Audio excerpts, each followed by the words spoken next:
guys, welcome back to another episode of Ctrl Alt Career. I'm your host, Jennifer Ong, and in this podcast, I interview people who have taken a leap of faith and pursued an alternative career path in Asia. Today, I'm super excited to have Fengru Lin join us. Fengru is the co-founder of Turtle Tree, a cell-based milk company here in Singapore.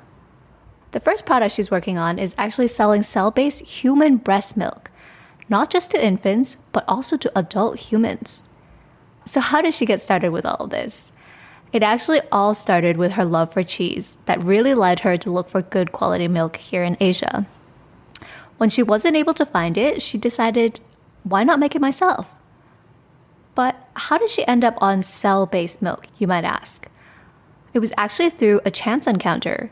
She was attending a talk about cell-based foods where she met her co-founder, Max. And together, they started Turtle Tree. What I find most fascinating about all of this is actually Fengru did not come from a science background. She didn't study science in school, and she actually spent most of her career in sales roles in tech, first at Salesforce and then at Google. So how does she go from that to starting her own cell-based milk company? I'll hand over to Fengru now to tell her story. I know that you were born and raised in Singapore and you went to school in Singapore. I wanted to ask, when you were graduating from university, what were your thoughts on your career? I would say I just needed to get a job. As with every new graduate, you wanted to find a job that allows you to travel, that allows you enough freedom. So when I graduated, before I graduated, I was quite fortunate to have gotten a job from a Dutch company, and it was selling a lot of testing and certification services to banks. So that was a great experience and really honed my sales and business development skills. Got it. And after that, I know that you kind of moved on into this tech space. You joined Salesforce and Google. Kind of walk us through that decision. What made you decide to move into the tech space? That was probably back in 2013, 2014. Tech was just booming, and Salesforce obviously has a really good branding. When I heard of an opening, I was really excited to be able to get the opportunity to join such a great company. I started as a business development rep, and the skills that I learned from day one, I still use it today. Skills like learning how to reach out to people on LinkedIn, skills like how to engage executives, what they would be looking out for when you pitch to them. I think these are really valuable skills that I use today as well. In what we're doing here at Turtle Tree, I do a lot of engagements and reaching out to people who might not know us. And the skills that I've picked up has opened so many doors for us. From Salesforce, I was in sales for a long time, and then to Google. It was fun. Google is a massive company. It's like a well-oiled machine. And naturally, in a big corporate environment, everyone does one thing and one thing really well. So you are quite the expert in your area of focus. But when it comes to reaching out on a wider range of different business units, I wanted to learn how to engage across different parts of the business. So when the opportunity came around to start this business at Turtle Tree, I was quite excited.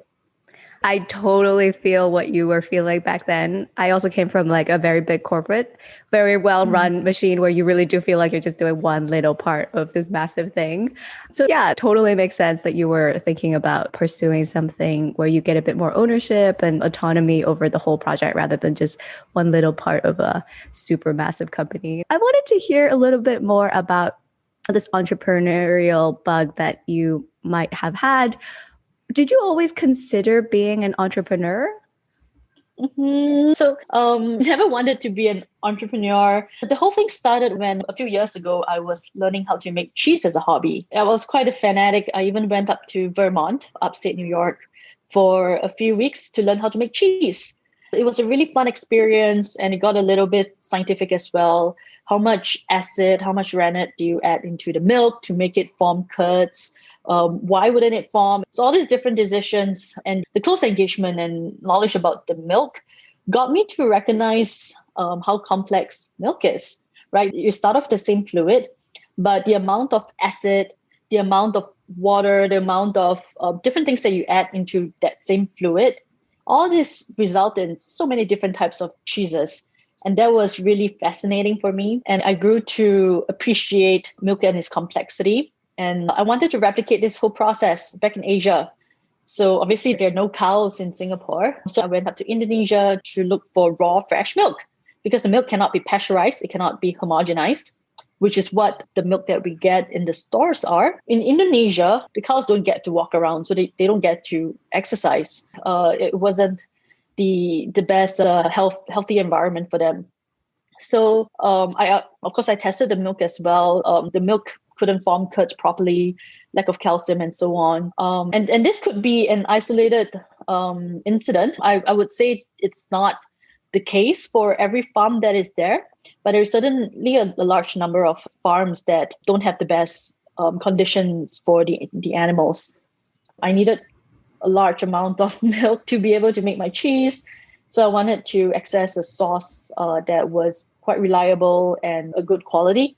So I gave up that whole cheese idea. Not to mention, Asia is not the best place to age the soft cheeses that I love. So that was when I was still working for Google back then and gave up that idea. And I think one day I was in my office and we run lots of events. That was when I met Max, my co-founder. He was the CEO of a different tech company back then. And he was on stage sharing about cell-based meat companies. So talking about Memphis Meats and Blue Nalu, this is like 3-4 years ago. These companies are companies that are able to produce meat without going through the animal. This is not plant-based meat. It's actually growing a small sample of cells to a large enough number, and then pressing these cells to a patty and eating it as a burger. So it blew my mind on how you can get all these different types of meats without going through the animal. So after the talk, we started chatting about my milk challenges and brainstorming different methods that we could possibly adopt. Max has some connections, some scientist friends, and we started to discuss using similar cell-based methods to make milk. Okay, so then you decided to move on from the cheese making idea because you couldn't find the quality of milk that you were looking for in Asia. And then you, I guess, very luckily met your co-founder at an event in Google where he was invited to speak on cell-based meat. How did you guys get started? So when I first chatted with him, he was like, yeah, actually there is a lot of cell-based meat companies, but nobody else was making milk. There were other companies making milk through other methods. So how they do it is, if you look at milk, is 2,000 different components. They are looking to synthesize the milk component by component. But I know from my cheese experience that in order to make a good cheese, you need to access all the different components in milk. It's difficult to put different parts together to make it into a whole milk. And if you look at the dairy industry today, $700 billion. Most of that value is out of this high value milk byproducts like cheese, butter, yogurt, cream. And just synthesizing single components wouldn't allow us to access this high value market. So we knew we needed to have a more novel way of producing the milk. And believe it or not, Max is not a scientist, but he was actually the one who came up with the idea that perhaps we can use the cells as biofactories that are producing all 2,000 components in milk. It would be the same process as what happens in a cow udder or a human, but we just take it out of the animal and putting it in a bioreactor to produce all these different ingredients in milk. Mm-hmm. Okay, interesting. So let me just try to recap this. A lot of other companies out there who are trying to produce one aspect of the milk. And if you just reproduce that one aspect of the milk, what do you get? Casein and whey. Okay, and with casein and whey, I guess is that considered milk, or what do they do with that then? So if you look at protein bars, protein muscle shakes, and lots of different products actually in a regular pantry would have different milk components in it. And instead of accessing these components from the cow, they want to be able to get it from other methods. The challenge with that is if you look at casein and whey and bovine products, it's part of the commodities market. So it's difficult to reach price point. For example, whey is at 80 cents a kg, and we all know milk is $2 a gallon. At this kind of pricing, it's difficult to be able to reach price point. And the positive of this method is you can produce these components without going through the animal. So it's sustainable, it's animal cruelty free. But when it comes to commercial viability, price point is still a big factor for a lot of food companies. Okay. And is that why you guys decided to move towards reproducing all 2,000 components of the milk as opposed to one or two components of it? Yes, that's right. Even all 2,000 components, if we're looking at cow milk, it's at $2 a gallon. There is still a lot of R&D that needs to be done before we can get that price point down. So our method is able to produce milk from all mammals, which is why in this next 2 to 3 years, we are focused on producing ingredients in human milk, not just bovine. We are still running the bovine R&D in parallel.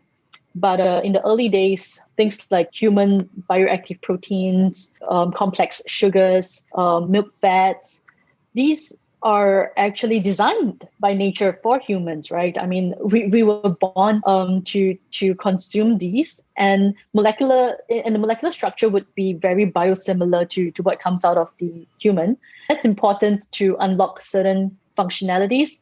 For example, better immunity, better gut health, better brain development, and so on. So we are focused on these areas. From a business perspective, that ties back into the commercial aspect, right? Because then you're not comparing against like cow milk where you have to lower your price to like $2 a gallon. For human milk, you probably have a lot more room in terms of your price point to cover your cost. That's super exciting and honestly so cool that you are trying to reproduce human milk via like a cell-based method. But I do want to understand how it really started at the beginning, right? So you and Max both didn't come from a science background. You chatted after this event. How did you guys keep in touch? Was he based in the US or based in Singapore? So he was flying back and forth between US and Singapore a lot. So we just kept chatting. Both of us have a lot of natural curiosity, and it was like running down the rabbit hole, solving different parts of the puzzle. And I think the most resounding thing was when we bounced off this idea to scientists, most of them said one of two things. Wow, I've never thought of that, but this is plausible. Or it's, I've thought of that, but I just never executed on it. So talking to them gave us the confidence that this can be done. And also we started to do a lot of reading, a lot of research on our own. And if you look at the cell-based meat industry, a lot of the technologies are actually brought over from the pharma industry. Because we're making cell-based meat, it's about tissue engineering. So when we're talking about tissue engineering in the past, a lot of research was done for medical reasons, right? To be able to help burn victims or reduce scarring and to build tissue or muscle for people who lost limbs and so on. So a lot of the technologies are brought in from there. So when Max and I were brainstorming, we did a lot of research on the pharma industry, on how we can translate that to produce milk. When you grow the cells in the past, the cells would require this thing called FBS to be able to grow into a large number and then press into patty and eating it. So FBS is actually fetal bovine serum, basically the blood of a baby cow in a pregnant cow's womb. That's how they get the FBS. And throughout history, when you need to grow cells, we are always using FBS. But if it's for vaccine, the volume that you use is actually really small. And you probably just need 1 dose or 2 doses of the vaccine for anyone for a very long time. But when it comes to food, we are eating food every single day. We eat so much food. So if we were to grow the cells using fetal bovine serum, we would need to access a lot of fetal bovine serum. So the whole cell-based meat industry needs to think of a whole novel new method to replace the fetal bovine serum. So why is fetal bovine serum so difficult to replicate? It's because it's blood. I mean, even today, we need to donate blood for blood transfusions. Why can't we synthesize blood? Well, it's because it's so complex. Blood is one of the most complex fluids out there. And the scientists have been able to identify a large number of the different components in FBS, but not all of them. So what the cell-based meat companies are trying to do is find out the top 18 to 25 components inside the fetal bovine serum and synthesizing each of them. And that is what TurtleTree has been doing since day one as well. And the 18 to 25 different components, these are things called growth factors. So recently we launched TurtleTree Scientific that is able to produce a lot of these growth factors at a very low cost. When we look at how all these different biologics is being produced, we recognize that actually the memory cell, the breast cells, it's also another system on its own. It's like a little biofactory that can produce the complex fluid that is milk. And that was the method that we decide to adopt. So this is super interesting. What you guys were trying to do, is it to reproduce the breast cells so that then once you've created that system of breast cells, then it could produce milk off of that? Is that yes, you the got concept? It. Okay. Yes. So let me walk you through the process. There are actually live cells in freshly expressed milk. It could be cow milk or human milk. So our scientists have been able to extract the cells. We had a massive donation drive 2 years ago when mothers came in and donated their freshly expressed milk. And after we extract the cells, these cells can multiply in FBS to a large number. And then it becomes like a massive little biofactory that produces the milk. So we get cells from the freshly expressed milk, and then we don't take the breast milk anymore. So from this memory cells, these breast cells, we use the FBS replacement to grow them to a large number. And then the cells will be put in a lactation media, which is different hormones, different minerals, vitamins, that the cells would then consume and then convert into milk. So the cells actually convert the lactation media into milk. And this process is identical to what happens inside a human breast. I see. Okay. So yeah, we went on quite a scientific explanation of this, which is very insightful. Thanks for sharing all of this. But how did you learn all of this? Like you didn't come from like a biology kind of background. How did you, I guess, figure all of this out? And also, how did you find all the scientists? Was it really like just cold emailing people on LinkedIn? Kind of walk us through how you got yourself up to speed to start something so scientific. Sure. It was a lot of natural curiosity. And like I said, running down the rabbit hole, talking to people. It's about getting a deep enough understanding, but having a wide understanding, which was important. So for us, we were quite fortunate. We have a team of extremely great scientists. So they coach us a lot on the concepts.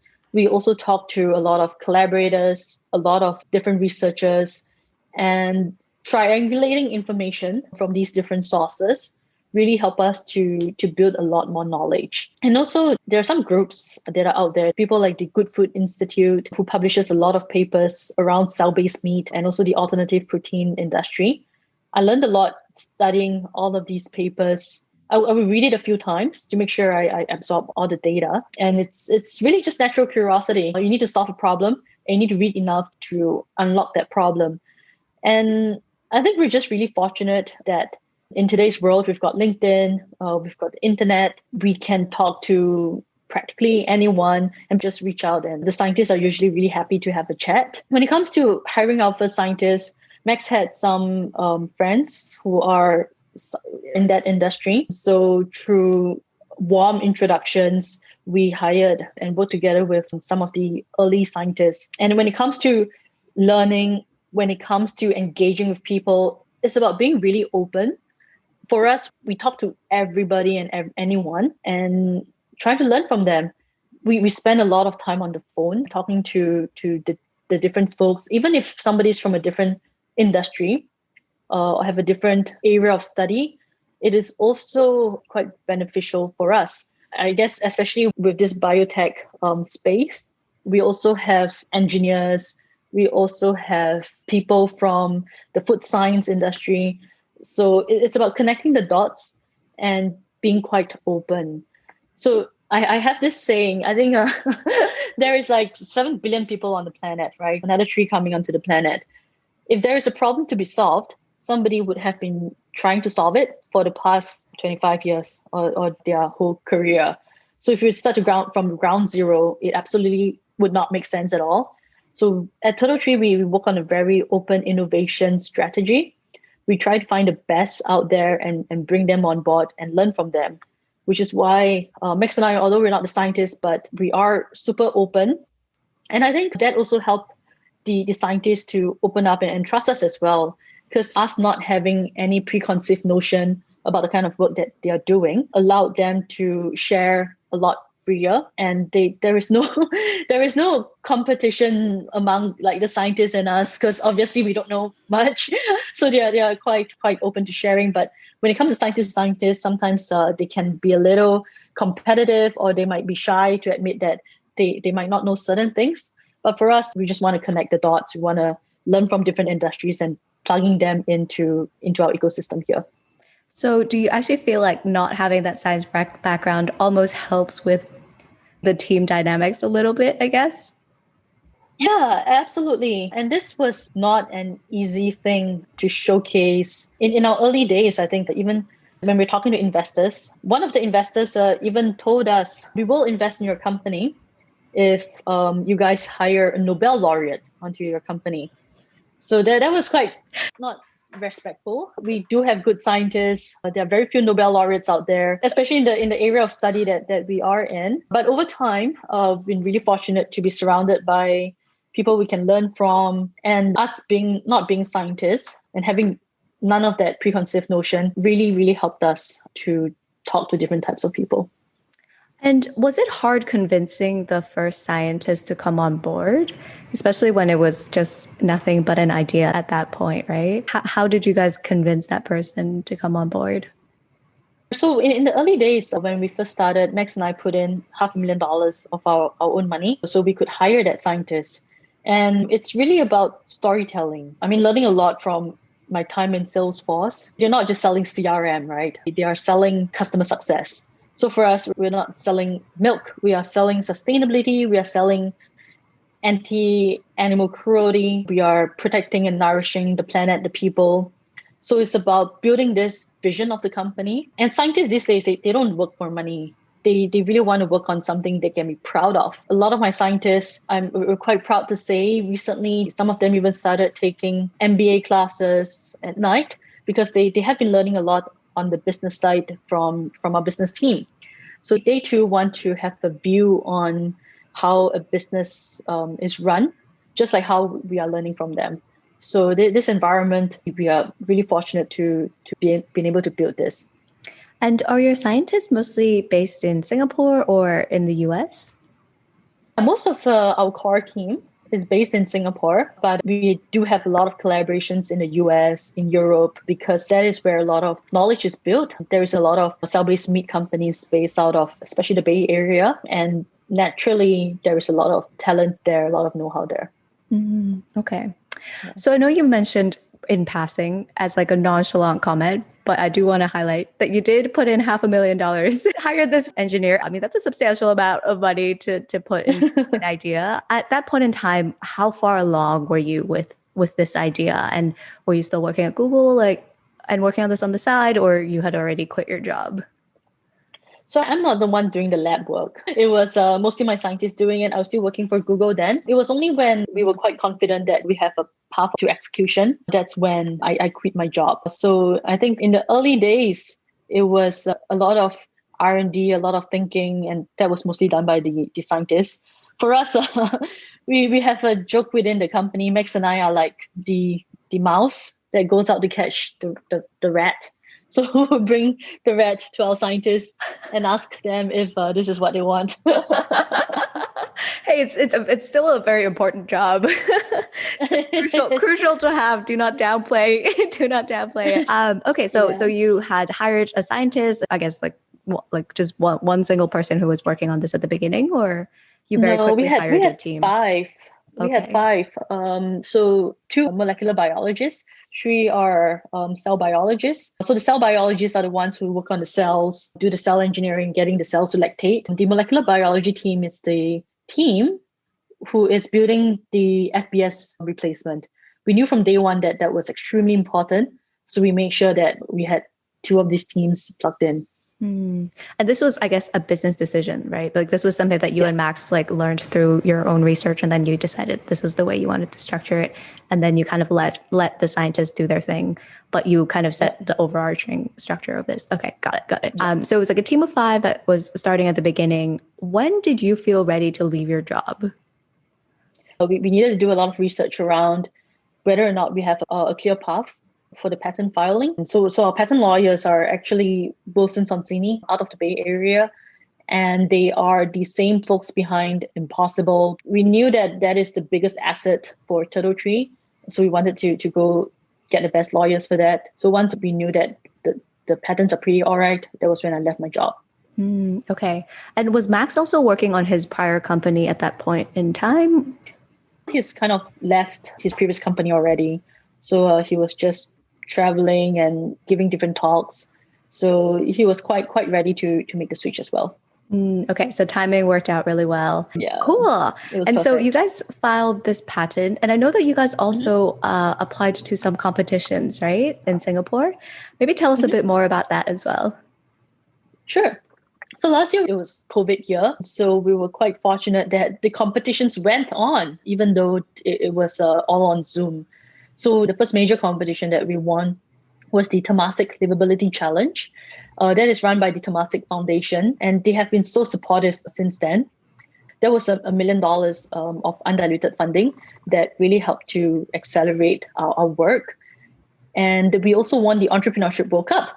That was completely unexpected. We just didn't think that we would win because it was a global competition out of 175,000 startups. Wow. But congratulations, though. That is a huge Yeah. feat to be able to beat out 175,000 other people in this competition.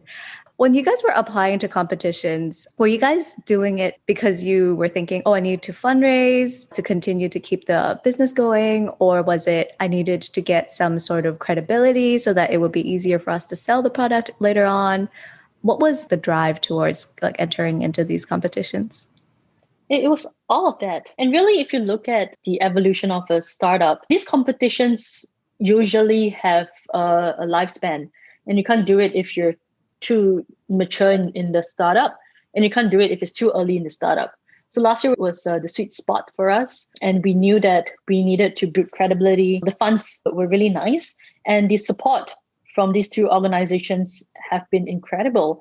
So Temasek, in being in Singapore, they really help us to open a lot of doors to other government organizations and other industries. For the Entrepreneurship World Cup, they really put us on the map globally. So because of these two competitions, we have so much interest from investors, from corporates, from government organizations reaching out. And it's not easy to get these opportunities. We have been so fortunate, and it's been good. And of course, the news articles that came out because of these really helped propel us onto the world stage. What do you think made you guys win these competitions? What was it about you guys? I think it was the storytelling. So our team put together the storytelling after a lot of refinement, talking to mentors. And the gist of it is to not talk too much. It's it's a 3 minute pitch, right? And to condense everything into 3 minutes is the hardest thing. It's like so far we've spoken for 1 hour plus, and we're just skimming the surface of what Yeah. Turtle Tree does.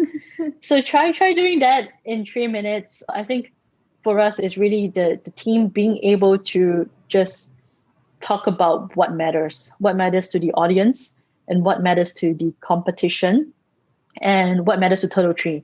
I think to bring out the salient points was the most important thing. Got it. And do you feel like the idea itself also helped? That it was something that was like so novel and kind of on trend as well. A lot of conversations now are around food tech, and I guess like a plant-based meat right now is like all the rage with Impossible and Mhm. beyond. Do you feel like you guys kind of like jumped onto this trend at the right time as well? Mhm. Yeah, absolutely. It's all about timing. Our solution, it's really about food security. And with COVID, we all know that food security is one of the biggest challenges in the world today. So it was the idea, it was on trend, and nobody else was doing that as well. We are the first company to be doing this. I think a lot of people do not realize, but dairy is the largest food segment in the world. It's $700 billion. I think beef is $300 billion. Poultry is a little lesser than that. So the impact it's massive. And this is why we're doing what we're doing. And I'm glad we could bring that story across. Okay, so in your first year, you were very much focused on like getting the patent going. In that first year, did you need to fundraise, or it was really mostly out of you and Max's own pocket at that point in time? Yeah, so after we filed our patents, we got more comfortable with the project. That was when we went out to fundraise. So I think we were so fortunate. We even have Prince Khalid, who's one of our earliest first investors, together with Lever VC. For Lever VC, they reached out because they heard about us. For Prince Khalid, we were connected to him through one of our advisors from the Bay Area. He's very active in investment in the cell egg industry. So he's also invested in Memphis Meats and Blue Nalu. So we were really excited to share the same investors as these giants. And he's a vegan, so he's a great ambassador in this space. That's awesome. And so fundraising, it sounds like it wasn't too terrible for you guys to go out to fundraise. No, I wouldn't say that. It was still hard. It's still a lot of work. We talked to so many people. So I think I did a count recently. So far, we have spoken to 230 investors. We speak to an individual angel the same way as we speak to a large investor, because it's about building the network and it's about building the community. And you can imagine 230 investors would mean thousands of conversations. It was very hard work. I wouldn't say that was easy. I'm completely downplaying all the work that went into this. But any advice for people who are thinking about fundraising their own startup, since you've been through this whole process already? Mm-hmm. Sure. So I think it's about improving the pitch. So from our team, when we talk to investors, every conversation helps us to build a better pitch. So I guess getting the feedback from the investors is very important, and refining it. And I think reaching out to different investors, that's the first step, right? It's about building a good network. So for us, I think after the first 6 months or so fundraising, we were quite fortunate because we have investors who would say, maybe it's not the right time for me. I'm a later stage investor, but I know somebody who could be a good investor for you guys. So this allowed us to be connected with the extended network, and we don't have to do as much outreach on our own after that, because we got introduced to a lot of good investors following that. That's always helpful when you get like a warm introduction instead of just cold emailing someone, knocking on their door, trying to get them to give you money. Exactly. Exactly. Okay, so kind of moving back towards your business, how's the product coming along? Do you guys have a product now? Kind of talk us through, what the product is for you guys right now. Sure. So as I mentioned, because of price point and because of the feedback from the big dairy companies, they said, well, making cow milk is great, but if you can make human milk, it's even better, because human milk has a lot of functional benefits that are not just good for babies, but also good for adults. So human lactoferrin, for example, is known to be good for iron binding. So it helps with your immunity. It has antimicrobial effects. It's better for your gut. And the same with complex sugars found in human milk.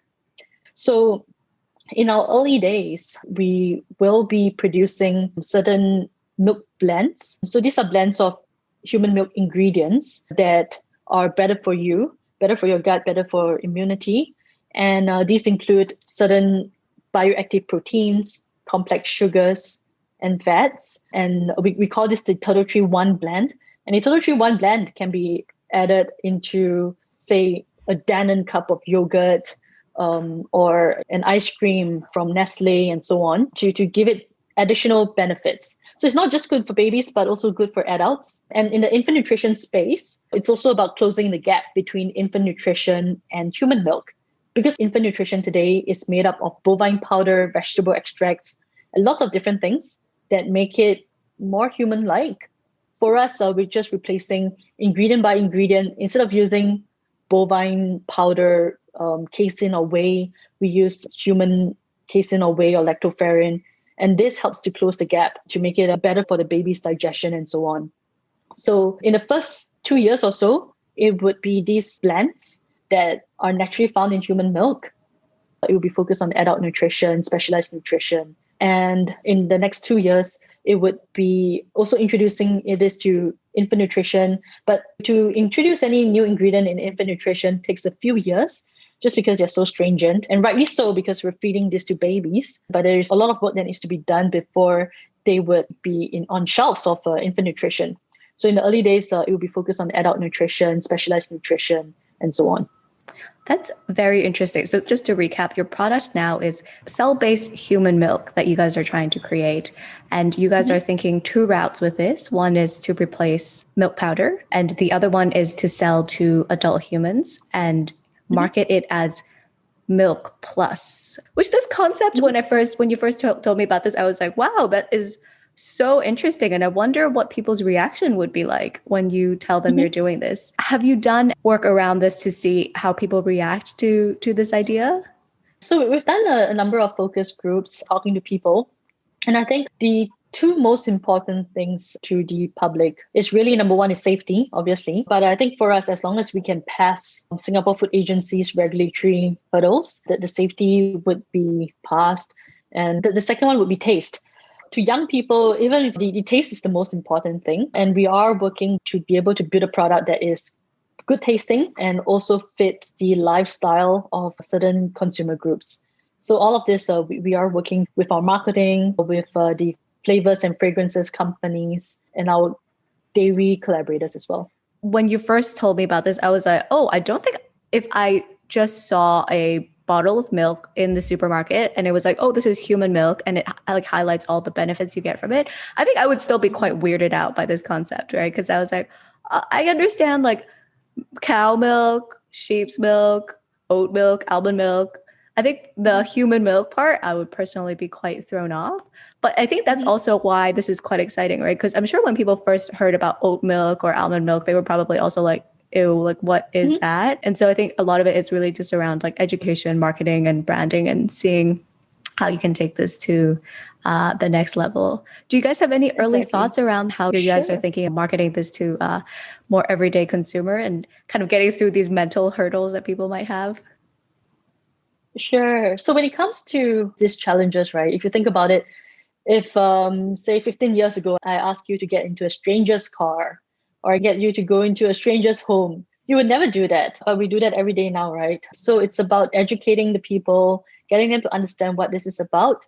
And for us, we are going to talk about the benefits of these different ingredients. Why is Turtle Tree 1 better for you? And these days, there is a big trend to look for better for you food products. Say a drink, right, that is sparkly. You want it to be a kombucha because you know it's better for your gut. It helps with your digestion. I take a lot of supplements because I believe that these things can help improve my immunity. So people are looking out for better functional products, and it's about delivering the right message that reaches out to different consumer groups. So for example, if you have, say, a bodybuilder or a sports person, and is looking for a thirst quencher, we can also include a lot of the Turtle Tree 1 blends into certain sports drinks. So it has additional benefits to this individual. And what speaks out to the sports person would be very different to what speaks out to, say, an older person, a senior, who is looking for a product that helps him with his irritable bowel syndrome. And we can have yogurt products with certain complex sugars that helps with this IBS problems. So yeah, it's about understanding each segment and putting out products that cater to these segments. Who do you think will be the early adopters for your product? It would probably be 2 to 3 main groups. Senior care is definitely one of them. I think for the older folks, when it comes to digestion and gut problems, they are on the lookout for better for their gut products. Another one is sports people, obviously, and also the young folks. I think the younger generation are really the ones who are choosing the food that goes inside the fridge of the family. And being exposed to climate change, being educated around the harm that the previous generations has unfortunately caused because of industrialization, because of factory farming and so on, they are choosing more and more to plant-based milk and cruelty-free milk. But when it comes to nutritional profiles, plant-based milks still can do more. So we are also looking to work together with plant-based milk companies to increase the nutritional profile of their products. That leads nicely to like my next question, which is comparing plant-based milk with cell-based milk, because these are both milk alternatives. What would you say is the main difference between these? And why is it that we've seen the plant-based market grow so much more than the cell-based market so far?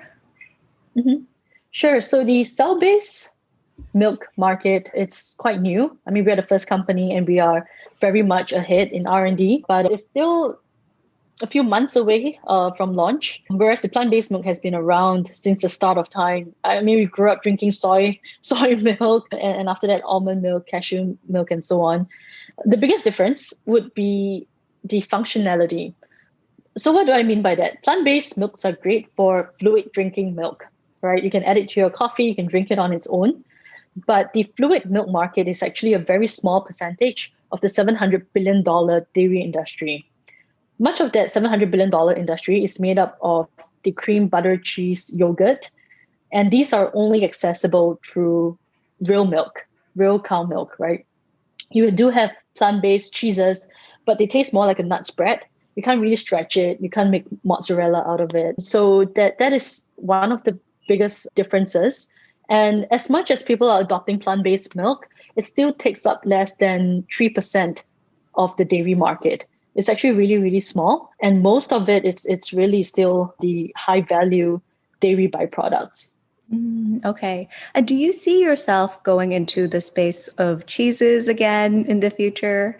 And maybe even like lactose-free milk? I think that's one of the things where I know a lot of friends who are intolerant to lactose and they are always so sad that they cannot have like the ice cream or, cheese. Is that something that you guys will think about moving into as well? Sure. So when it comes to lactose-free milk, there are some products on the market. What they do is they introduce lactase, which is an enzyme to digest lactose. So the milk comes out with no lactose. These are more downstream processes to help remove the lactose. For us, definitely something we can work on and we are working on is removing lactose right from the upstream. We can engineer the cells to produce no lactose at all. So there is less downstream processing required. So yeah, definitely something that we're working on. I know we're kind of running into time. So just moving on to some more personal questions for you. I guess for you growing up in Asia, did you ever have to struggle between following like a very traditional corporate career versus going out to start your own business? Was that a difficult decision for you to kind of leave like a very stable, working at Google is kind of everyone's dream. Was it a difficult decision to move from that towards starting your own company? Well, my mom was really stressed out at first, but she just made sure to check with me that I could pay my bills. I'm not going to sleep on the streets. And after that, she's fine. And I guess being from the tech world, for me, the industry is still there. And it's something that I can always go back to. But for this opportunity, the timing was so good. It was an opportunity I could not say no to. It was more the door after door that opened that gave me the confidence. And when it came to that point, it was no looking back already. And there was no way that I could not leave the job. So I would not have forgiven myself if I left that opportunity on the table. And how did you think through that financial decision for yourself, like leaving a job to go start your own company, which you're not getting paid for? Because one of the hardest things that's keeping people from leaving their corporate job is just the lack of financial security. I guess it's really 6 months liquidity, right? For my expenses, for everything that I have, I got to make sure that I have 6 months in the bank. If I'm down to 6 months, I need to find a job. So that was my rule of thumb, my Singaporean prudent way of thinking that came in. And I guess being in Singapore, I'm quite fortunate. I've always got my family to fall back on. I know I sound like a spoiled person, but that was just that safety net that I have. And my parents, they are quite independent. My sister is independent. So I got this opportunity to work on this, stepping out to do this. So was it like, if I do end up blowing through my savings, the last straw is, okay, if I've still got 6 months left, then like I'm going back to my job. That's Exactly. quite a good way of thinking about it, because then it's like setting deadlines and kind of milestones that are non-emotional for you to make a decision on. And I guess it's kind of crazy like how much you've accomplished in the past 2 years. For someone who's, where you were at Google back then, thinking about starting their own business, what advice would you give them? And what did you wish you knew at that point 2 years ago? So the first is talk to as many people as possible, bounce off ideas. So when I first started, it's about talking to people from the dairy industry, investors, people from the cell-based meat industry, people from the sustainability industry, people who are vegans. So talking to all these people really helped. And this is such a new industry. Everyone is really warm and willing to chat with you. What was your excuse to talk to them? Like, how did you phrase it? If somebody is running a VC mission fund in say the US, I would say, hey, congratulations on your latest raise for blah, blah, blah. I'd love to get connected with you. So keep it short. I wouldn't do like long sentences, just a little bit of a compliment or highlight on what you know about them, and I'd love to connect with you. And once they connect, I'll say, hey, great job on doing this and that. My name is Fengru, and I would love to have a chat with you about some ideas. Would you be open next week to a quick chat? So I think all of this phrasing and all of this sentencing is, again, through my Salesforce days, Google days, and also working it out with Max. He's American and he's really casual. And in the early days, I used to write like Jane Austen because I'm Singaporean and everything is so structured and formal. But I learned through time the best way to talk to people and reach out to people. So I do spend myself a few hours every Saturday talking to new founders or people who want to join the industry or people who want to bounce off ideas. So you guys can reach out to me as well. I'm happy to have a chat anytime. Yeah, just reach out to as many people as possible. And would you say that that's actually one of your key strengths, the ability to talk to anyone and sell things to anyone? I think for sure, life's a big sale, right? Selling to your co-founder that milk is important, and my co-founder selling to me that we should work on this idea, you should quit your job, and us selling to our team, our team selling to us. It's all about convincing people to get on your vision and get onto your team. And it is quite much like the Sapiens book, right? We are able to get to where we are because of our organization, because we're able to collectively advance our kind. So if you try to solve the problem on your own, it really doesn't make sense. It is because humans are able to connect and communicate so well that we have been able to push the frontiers of technology, of arts, and so on. So would you say for people who are aspiring entrepreneurs, work on your sales and connecting skills? Yeah, communicate with people and talk to people and just be open and learn as much as we can. Cool. And any last words you want to share with our audience today before we close off? Maybe, anything that you wish you had known before you embarked on this journey, or just any last piece of advice you want to share with them? I wish I had known that it's okay to not have a science background, because early days we were kind of like, oh, why was this investor telling us that we should find a Nobel laureate? Do we really need to find a Nobel laureate? It was only after time that we recognized the strengths of being a generalist and being able to connect the dots. It's really about activating the people around you and people further out as well, your network, the community, to a common vision. It's about being empathetic and connecting with people.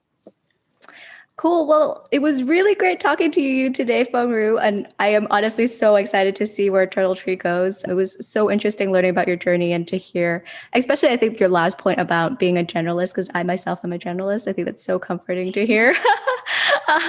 And to know that, a generalist can actually start such a scientific company and be so successful. So yeah, I just wanted to say amazing that you've been able to do such great things. And thanks so much for sharing your story today.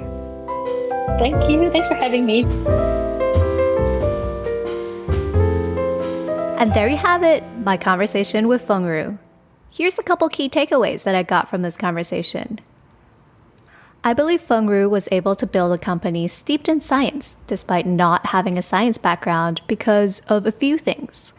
One, her natural curiosity.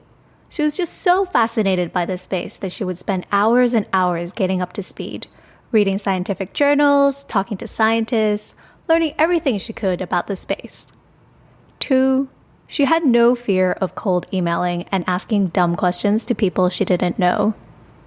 And three would be her sales skills that she honed after years in the corporate world. From going up to Max after his talk to find out more, to selling scientists on the vision to join the company, and getting investors on board, sales skills are critical in the early days of a startup. 4. Her execution. She didn't just talk to Max about the cell-based milk idea. She actually followed up with him, did the research, and ultimately acted on it. It wasn't just an idea floating around in her head. She actually took action and took it to the next step. 5. Her optimism and idealism. When trying to do something disruptive, a healthy level of optimism is definitely necessary. And lastly, the benefits of being a generalist. I really liked what Fengru said, that her not coming from a science background actually helps to bring a new perspective to the scientists and engage them in a different type of conversation. And oftentimes, this leads to new ideas and helps to connect the dots. So for those of you who are generalists struggling to see your value, a book she highly recommends reading is Range by David Epstein. All right, that's all for this week. Thanks for tuning in to another episode of Ctrl Alt Career. Check back in a couple weeks for our next episode where I'll be interviewing the founder of Ply Knits and hear how Carolyn has modernized her family business and built the cashmere brand Ply Knits. And if you like this episode, do hit subscribe and share with 2 friends. As always, you can find me on Instagram at ongjennifer_. Thanks so much for tuning in. I'll see you guys back here in 2 weeks.